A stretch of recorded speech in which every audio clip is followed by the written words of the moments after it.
Nous sommes le lundi 19 mars, bonjour à toutes et à tous et bienvenue sur Grand Lille TV pour tout voir et tout savoir de l'actualité lilloise en images en 8 minutes et on démarre par vos prévisions météo avec le froid qui persiste aujourd'hui, un temps sec, clair et dégagé, un temps ensoleillé en ce début de semaine mais un temps encore hivernal. Demain ce sera le printemps mais on aura encore des températures négatives la nuit et en matinée, ça a été le cas d'ailleurs ce matin, moins 1 degré de relevé à Lille, 2 ou 3 degrés seulement pour les températures maximales cet après-midi. Heureusement, sous le soleil, les prévisions météo complètes bien sûr après ce journal. On ouvre cette édition avec un thème malheureusement récurrent dans l'actualité, les violences conjugales. Depuis plusieurs années, les pouvoirs publics tentent quand même de se mobiliser pour aider les victimes et identifier les conjoints violents. Exemple ici dans les Flandres, à Merville et à Ether, une unité spéciale de gendarmerie a été créée pour accompagner les femmes victimes de violences. Les agents ont été formés pour gérer avec empathie et compréhension ces cas délicats. Les gendarmes connaissent bien les démarches, les associations, les professionnels de santé vers qui les femmes peuvent se tourner. Ainsi, la procédure est enclenchée plus rapidement. Explication avec l'un de ces gendarmes concernés au micro de Céline Huret. On a choisi dans ce groupe des enquêteurs qui ont une empathie particulière avec les victimes, qui sont capables de les mettre en confiance, de leur expliquer ce qui va se passer. Et du coup, on a un suivi qui est à la fois individuel, puisque ce sera un enquêteur qui va suivre la victime, mais qui derrière sera épaulé par tous les autres enquêteurs du groupe. Avec, s'il y en a un qui est plus spécialisé avec les associations, ou qui connaît mieux ces associations-là, pourra l'orienter. Et donc en fait, vous avez votre interlocuteur, mais en plus, vous avez tout le groupe derrière qui est un peu à votre service. L'actualité sociale également dans ce journal avec la mobilisation des salariés de l'association Citeo en grève reconductible à partir de demain.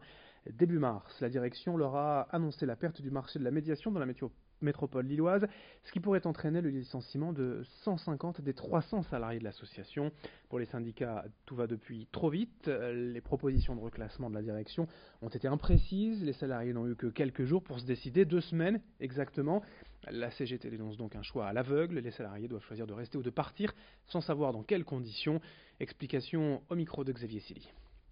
Il n'y a pas de visibilité, il n'y a pas de clarté dans ces propositions. Elle dit qu'il faut se positionner ou chez Mediapol, Vitamine T, ou ABK, l'agence en fait, de sécurité, la boîte de sécurité qui a récupéré un tiers du marché sécurité avec Securitas. Elle dit que ABK, ils nous feront une formation de 200 heures, mais dans quelles conditions les gens ou les salariés ils seront récupérés? Est-ce qu'il y a la portée de l'ancienneté? Est-ce que, au niveau de salaire, elle n'en a pas parlé? Est-ce qu'il y aura des CDI ou non? Est-ce que c'est des emplois précaires? C'est comme Mediapol, c'est une structure d'insertion. On aimerait bien savoir dans quelles conditions ils seront récupérés. Je veux dire, les gens qui ont une vingtaine d'années, qui sont en CDI depuis peut-être 98, 99. À Lille, ce week-end avait lieu le salon Imotissimo, le rendez-vous du marché de l'immobilier dans la région. L'occasion pour nous de s'intéresser aux dernières tendances. Avec une première info, un chiffre à retenir, l'année 2017 a été bonne dans la région, plus d'1 million de transactions réalisées. Le taux d'emprunt moyen en 2017 était de 1,55%, un taux bas qui laisse présager pour les professionnels une belle année 2018, même si le prix du mètre carré devrait encore augmenter dans les grandes villes. Dans la région, Lille représente évidemment la part la plus importante des transactions avec plus de demandes que d'offres. Le neuf et l'ancien ont d'ailleurs déjà augmenté en janvier cette année.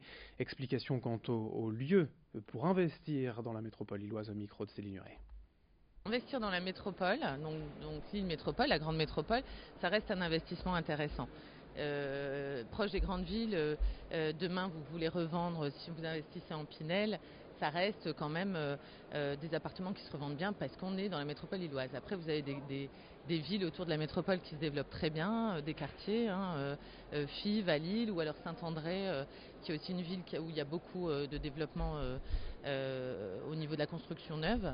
Donc il y a encore du choix dans la métropole. Lille reste quand même, en tout cas la métropole lilloise reste encore accessible et il y a encore des produits d'investissement.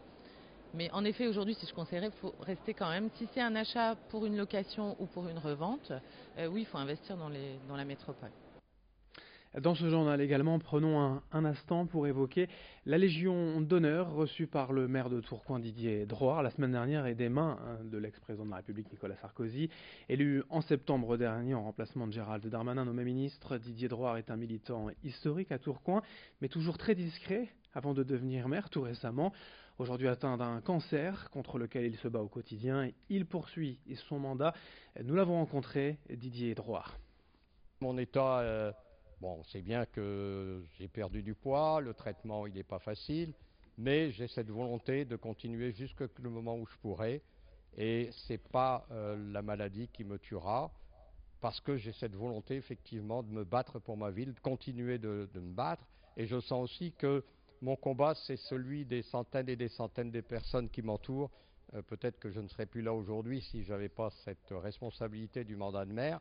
Et je dirais que à côté de tous les traitements que j'ai pu déjà recevoir jusque maintenant, c'est sans doute la plus belle chimio pour moi d'avoir cette responsabilité de maire de Tourcoing et ça me permet encore de me battre pour les Tourquenois, pour la vie associative et pour la vie de ma ville. Pour finir, après la journée mondiale du sommeil, vendredi, demain soir a lieu à Lille, salle Inkermann, une conférence concernant les maladies du sommeil et des consultations, des dépistages. Aujourd'hui, selon de récentes études, nous dormons 1h30 de moins qu'il y a 50 ans, ce qui n'est pas sans effet évidemment sur notre santé. Il y a pire, malheureusement encore, les écrans à proscrire le soir avant de se coucher. La lumière bleue des téléphones ou des tablettes stimule notre cerveau et l'empêche de se reposer. Ce problème est d'autant plus préoccupant chez les 15-25 ans. Un tiers d'entre eux dormiraient moins de 2 heures par nuit. Et non, on ne rattrape pas une dette de sommeil juste avec une grasse matinée. Dormir, c'est vital, notamment pour nos fonctions intellectuelles. Explication au micro de Vincent Vieillard. Le temps de récupération d'une dette de sommeil dépendra de l'importance de la dette. En général, c'est quelques semaines, voire quelques mois pour les formes les plus sévères. Et ce qui est très important, c'est d'introduire une régularité de son sommeil. En général, on essaie de faire en sorte que la personne dorme une demi-heure, 3/4 d'heure, voire 1 heure de plus. C'est un rêve pieux parfois, tous les soirs. En effet, la grasse matinée n'est pas un élément très réparateur, puisqu'elle va contribuer au contraire à décaler encore l'endormissement du soir de la grasse matinée qui suit. Bref, le message c'est je dors régulièrement, j'augmente un peu mon temps de sommeil, en profitant évidemment de période de congé, et surtout je fais en sorte que ces habitudes s'installent dans le temps, puisque c'est comme un régime alimentaire. Si je n'introduis pas ces règles de façon prolongée, la dette de sommeil réapparaîtra.